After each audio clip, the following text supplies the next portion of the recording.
Les amis, très content aujourd'hui de vous retrouver pour une nouvelle vidéo de présentation. Hier, on s'intéressait à la Ferrari SF24, on a regardé un petit peu toutes les petites particularités. Aujourd'hui, on va parler de la Mercedes W15 et je ne perds pas plus de temps, je vous la montre tout de suite. Elle est incroyable, franchement, là, mais ils sont en train de me régaler en ce moment. Bon, bien sûr, la livrée est noire comme attendu, mais la plus grande particularité, c'est bien sûr cette couleur argent, c'est ce silver historique de Mercedes qui revient sur le nez et sur le devant de la monoplace. Franchement, qu'est-ce qu'elle est belle. Honnêtement, j'ai d'autres images encore une fois à vous montrer. Voilà, celle de côté avec le rouge d'Ineos qui match encore une fois super bien avec la couleur noire et argent. J'ai encore une autre photo de face. La voici, on la voit un petit peu dans tous les angles. Alors, il y a énormément de choses à dire et croyez-moi que j'ai remarqué certaines choses sur cette monoplace qui me font quand même un petit peu peur. Je vais y revenir dans la partie technique. Avant cela, on va s'intéresser quand même à Mercedes en 2023, faire un petit bilan avant cette saison 2024. Alors, la saison de Mercedes en 2023 est synonyme d'une certaine évolution, hein, quand même. Je vous montre le classement. Bon, bien sûr, si on s'intéresse depuis 2022, c'est là où il y a eu le gros gap qui s'est créé avec Red Bull, puisque avant cela, Mercedes était imbattable.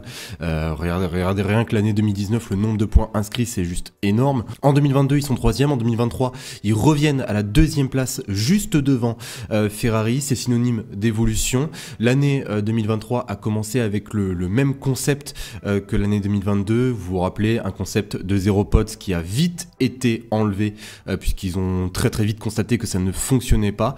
C'était quand même ingénieux de leur part à ce moment-là. Mike Elliott, qui avait conçu cette monoplace, était persuadé que cela allait fonctionner. Malheureusement, ça n'a pas été le cas. Ils ont pris un certain retard qu'ils ont réussi à rattraper en fin d'année 2023.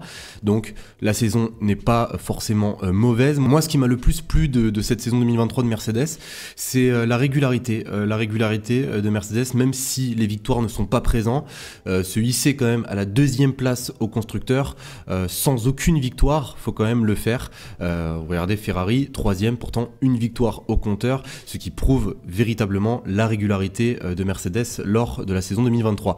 Maintenant, parlons également des pilotes. Bon, Lewis Hamilton, il va connaître sa dernière saison désormais avec Mercedes, puisque lui, vous le savez déjà, il a signé avec Ferrari pour la saison 2025. J'ai hâte de voir la saison de Lewis Hamilton, sa dernière saison aux côtés de Mercedes. J'ai hâte de voir également comment Mercedes vont gérer cette saison aux côtés de Lewis Hamilton. Donc s'ils voient que ce concept fonctionne, est-ce qu'ils vont tout lui dire? Est-ce qu'ils vont lui donner toutes les informations? Comment va se passer cette dernière saison de Lewis Hamilton chez Mercedes? C'est la grande question que je me pose aujourd'hui. Après, bien sûr, au niveau de sa saison 2023, on a ressenti une grande amélioration de la part de Lewis Hamilton par rapport à 2022. Une fois qu'il n'y avait plus le problème de rebond sur la monoplace, Lewis Hamilton, on l'a totalement retrouvé. Et en fin de saison 2023, il a été juste exceptionnel, je trouve, dans ses performances. George Russell, un petit peu plus en retrait sur la saison 2023. Il était meilleur en 2022, faut le dire. Bien sûr, après, ce n'est pas un reproche, c'est un pilote extrêmement talentueux. Je le vois revenir et je le vois... Pourquoi pas devenir le leader de Mercedes, même pas pourquoi pas, même sans aucun doute, pour moi ça sera le leader de Mercedes à l'avenir, je n'ai aucun doute là-dessus. Il va reprendre le flambeau à la fin de saison 2024, donc voilà, j'estime qu'il va faire une bonne saison, après à voir comment la voiture va se comporter et à voir également s'il va réussir à s'adapter à cette nouvelle monoplace. Maintenant, parlons de la monoplace. Alors, bien sûr, il y a plusieurs choses que j'ai pu remarquer à l'œil nu dès que j'ai pu la voir. Bon, on va pas se mentir, déjà, il y a certains aspects qu'on a déjà vus sur d'autres monoplaces, hein. Les pontons, par exemple, les pontons sont assez basiques. Là où en 2022, ils avaient adopté le zéro pod, là, on retrouve la touche de James Allison.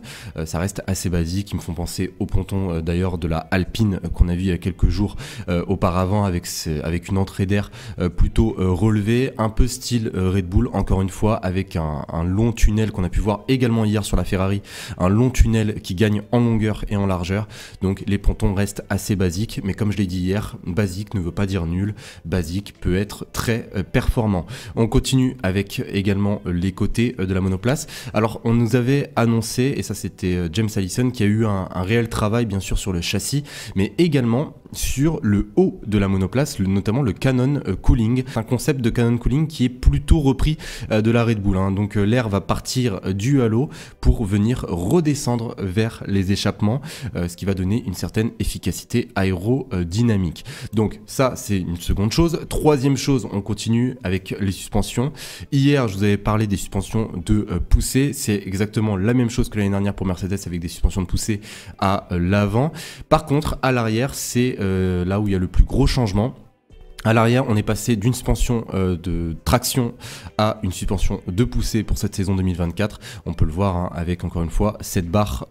Enfin là, c'est plutôt sur les suspensions avant où on le voit plutôt bien. Voilà, ce bras de suspension qui remonte en diagonale. Ça, c'est une caractéristique des suspensions de poussée. Je rappelle que ce changement de suspension va dans le sens de pouvoir essayer de retrouver le maximum d'appui au niveau des pneumatiques, hein, puisque la Mercedes en 2023 souffrait quand même d'un certain manque d'appui et également d'un petit peu de traînée, un peu moins quand même que certaines autres écuries motorisées par Mercedes telles que Aston Martin, mais quand même elle en souffrait un petit peu. Et du coup là on passe à la partie qui m'a le plus intrigué, et c'est au niveau de l'aileron avant. Alors je rappelle juste quelque chose qui est quand même très très important. Il faut savoir que l'aileron avant génère un quart de l'appui global de la monoplace, donc c'est un aspect qui est très très important.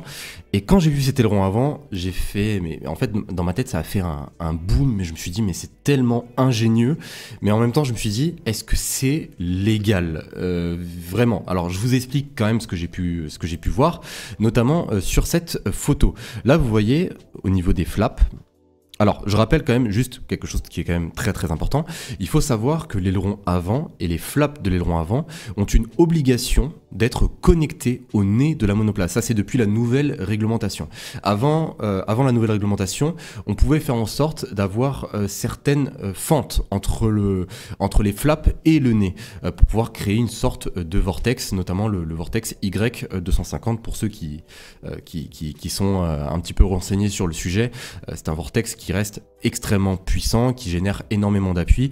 Bien sûr, après, c'est pas un vortex qu'on peut faire sortir comme ça de son chapeau, hein. Non, c'est un vortex qui doit être créé et qui doit être également rentabilisé. Si par exemple au niveau des bargeboards l'air est mal repris, ça peut créer énormément de turbulences aérodynamiques. Donc c'est quelque chose qu'on doit absolument travailler sur tous les aspects, et c'est pas non plus ultra simple à faire. Moi, ce qui me fait peur, c'est que je vois vraiment une certaine fente ici. Enfin, je veux dire, on a pas l'impression, quand je regarde cette image, alors regardez juste ce flap là, on n'a pas l'impression que le flap est connecté au nez de la monoplace, et si c'est le cas, c'est totalement illégal. Après, je pense que les ingénieurs ont pensé à tout et qu'ils ont quand même connecté avec un matériau peut-être un petit peu plus léger, qui est pas forcément visible sur cette image, mais là pour l'instant on est vraiment sur de l'ingéniosité qui est incroyable. S'ils arrivent à créer ce fameux effet de vortex, ça peut je pense les aider, mais grandement.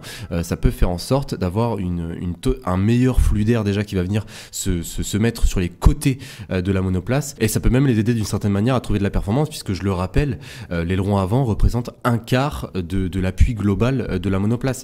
Un bon aileron avant va te donner un appui qui n'est pas négligeable, et Mercedes sont actuellement à la recherche exactement de ce fameux appui pour rendre leur voiture moins instable. Donc franchement, chapeau Mercedes. J'espère que ça ne sera pas jugé illégal, parce qu'on connaît la FIA, hein, que ce soit pour n'importe quelle écurie, à chaque fois qu'il y a une innovation technique, la FIA ont tendance à directement mettre la main dessus et à la rendre illégale. Mais en tout cas, si ça reste comme ceci, c'est une véritable innovation. C'est la première fois d'ailleurs que je vois ça sur une monoplace de 2024.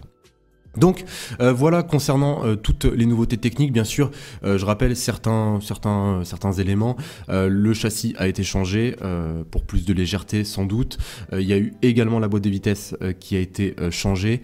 Donc voilà, on a à peu près abordé tous les changements. Bien sûr, pour ceux qui ne le savent pas, je ferai une grande vidéo avec tous les changements de chacune des écuries. On pourra aborder toutes les écuries, et comme ça on pourra voir ensemble toutes les petites nouveautés. Bon, maintenant parlons des objectifs de Mercedes. Je pense que ça va être très très court. C'est tout simplement d'essayer de rejoindre Red Bull, d'essayer de faire la meilleure saison possible avec ce nouveau concept. Je rappelle que c'est une monoplace revue de A à Z. Les ingénieurs ont énormément travaillé, et je rappelle également que c'est la première monoplace depuis le retour de James Allison. L'objectif sera bien sûr de rattraper Red Bull. On attendra la piste pour avoir de réelles idées sur les performances. Je peux pas vous dire, hein, bien sûr, si ce concept fonctionnera. La piste nous donnera toutes les réponses à nos questions.